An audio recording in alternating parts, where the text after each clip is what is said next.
Jai Hind. Today we will have a class on understanding firefighting. It is a part of disaster management. In order to understand fire, we must understand the basic requirements for a fire to occur. For that, look at this fire triangle. The first thing which is very important is the supply of oxygen. We also need proper heat or ignition for a fire to occur. If there is any combustible substance such as oil, fuel, or any other substance, then also fire can easily occur. Fire is a major cause for destruction of property or lives due to increase in the standard of living, electrical goods, air conditioners, and cooking gases or gas pipelines are found in most of the houses. Most offices, shopping malls, and hospitals have air conditioners. With the influx of these electrical gadgets and cooking gas, occurrences of fire incidents have increased many folds. It is therefore essential that everyone should be aware of how to prevent fire hazards or to provide assistance in firefighting. So, the aim of today's class is to acquaint everyone about the fire services and firefighting. So, let's discuss the preview of today's class. It is divided into two parts.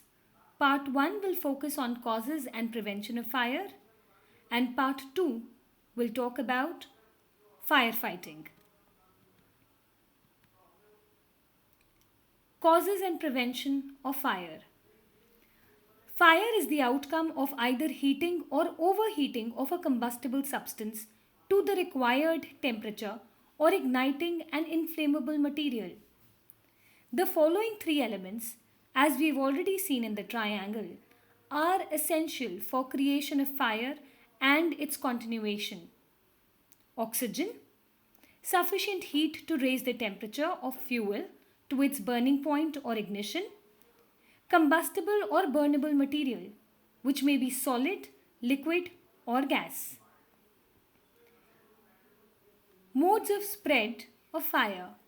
It can spread through conduction, convection, radiation, or direct burning. Conduction. It refers to transfer of heat by the intermediary material. Many materials which will not burn easily, particularly metals, are good conductors for transmitting heat. These materials, when overheated or heated by the fire, may ignite other combustible material with which these may be in contact with. Example, short circuiting of electrical wires due to overloading. Convection. Transfer of heat through gases or smoke. Gases tend to rise until ceiling or roof is reached, after which they spread sideways in a mushroom manner and ignite combustible materials located at higher levels than the original fire. Example, fire spreading onto top floor. The best method to check this is to remove or cool the combustible materials. Radiation. Radiation means transfer of heat from the source of fire without heating the midway media. Example, air. The effect of radiation can be countered by forming a water curtain between the fire and the object to be protected, or the object may be removed or cooled. Direct burning. This phenomenon is self-explanatory. It is often due to a combination of the above two or three factors, with conduction, convection, and radiation. Domestic fires, such as kitchen fires. These fires can be prevented by following measures. Don't keep any inflammable material like petrol, kerosene, or clothing near the fire or gas. Always check that the gas cylinder, gas pipe, fall leakage. Keep the kitchen well ventilated to prevent leaking gas accumulation. Switch off the regulator when the gas is not in use. Before lighting the gas, ensure that there is no gas leakage. Keep children away from the gas or fire or stoves. Other fires. For prevention of other fires, we must ensure that no electrical circuit is overloaded. Ensure that good quality electrical items are used. Ensure that all electrical gadgets are switched off when not in use.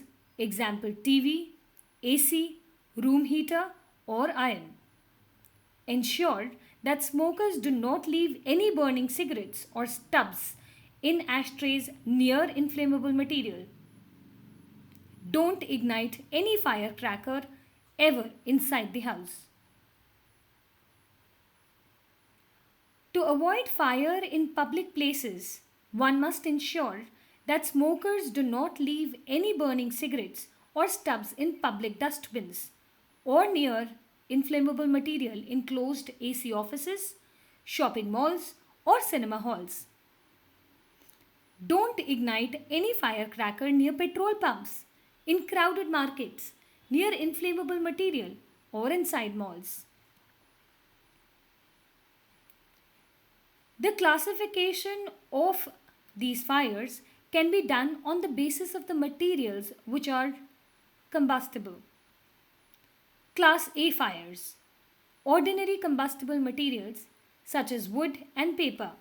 Class B fires are when flammable and combustible materials and gases catch fire. Class C fires include energized electrical equipments. Class D fires, combustible metals. And Class K fires is when cooking oils and fats catch fire. For prevention of fire, we must always take care that we take into account the kind of fire which has been caught. We can make use of appropriate equipment for prevention of fire. The methods used for firefighting are starvation, cooling, and smothering. Starvation.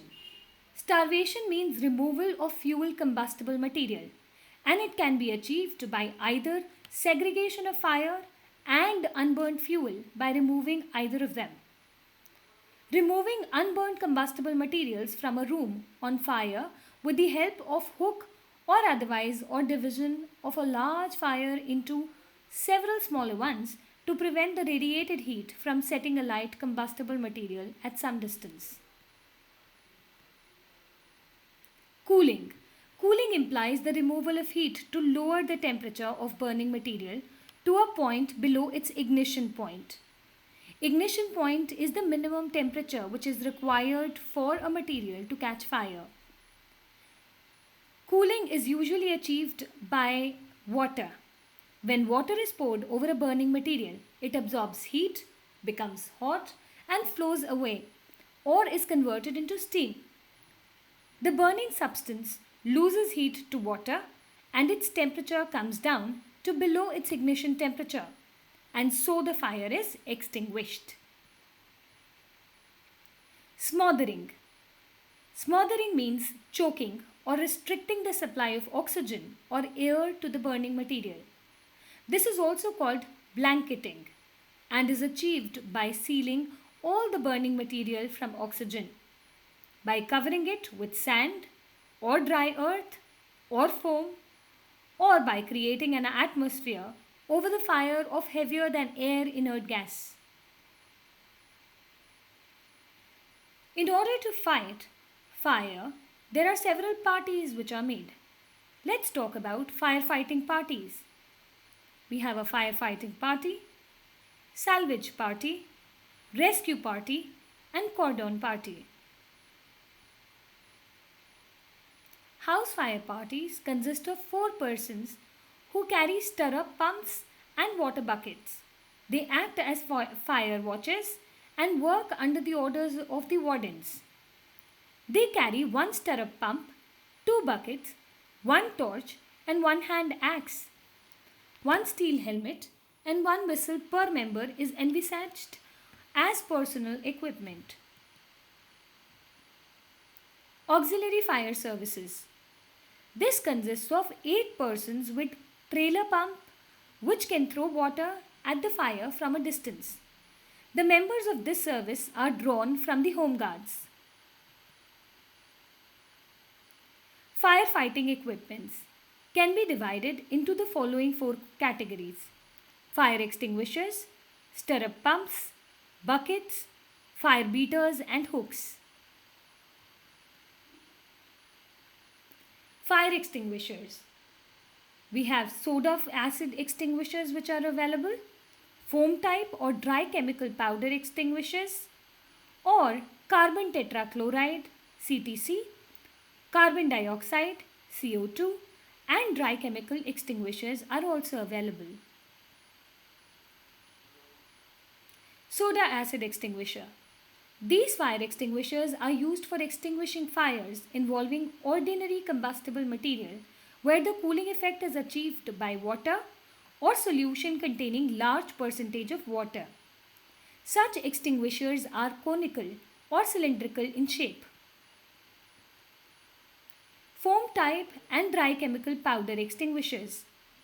These contain dry chemicals or solution and are exclusively meant for extinguishing fires involving inflammable liquids such as oils, fats, or grease, where blanketing the fire to isolate it from oxygen is required.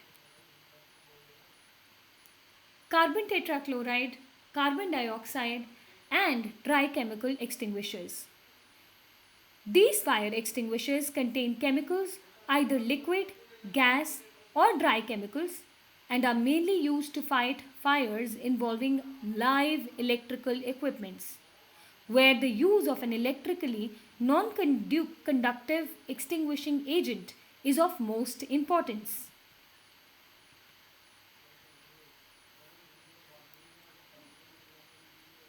Firefighting equipment. They are easy to operate. They need only one man to operate and carry it to another place. They are very useful in the initial stage of fire.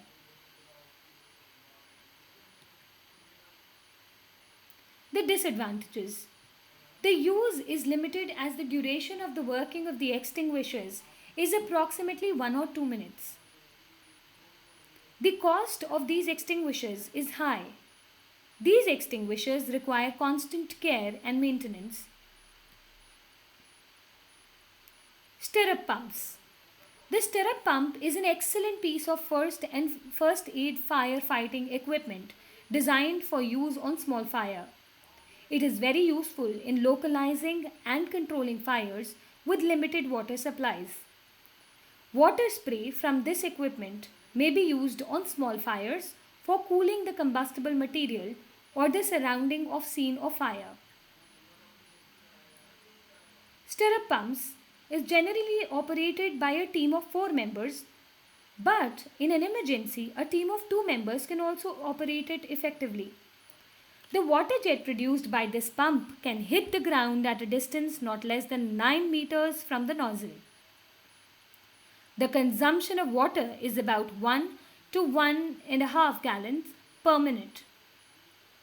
The spray produced by this pump can reach 15 to 20 feet away from the nozzle with water consumption 3/4 gallons per minute. Buckets. Buckets are ideal for storing water and sand for fighting small fires. They could be easily carried by one person from one place to another. Fire beaters or hooks. Beaters made of wire net in a rectangular shape and hooks made of iron fitted on bamboo poles are ideal for separating the burning and unburnt combustible material and extinguishing by beating the small fires. Conclusion. We must remember the fire triangle because if we know what all things have caused it, only then it will be easy to extinguish it. We must remember to inspire others NCC always works at its best. It not only takes on big challenges, but is also committed to inspiring others. The resulting ripple effect continues to inspire individuals around. So we must be prepared to the need of the hour and also spread the message across so that everyone is cautious and aware about these disasters for effective management. Let's have a mock drill of NCC's cadets that was Now you performed can see there are some for casualties practice. who are injured in this disaster and our rescue team comes to rescue them. They are using different methods to rescue them. There at the back you can see they are using S method. At the center they are using free hand C, which is used when the person is injured by one leg.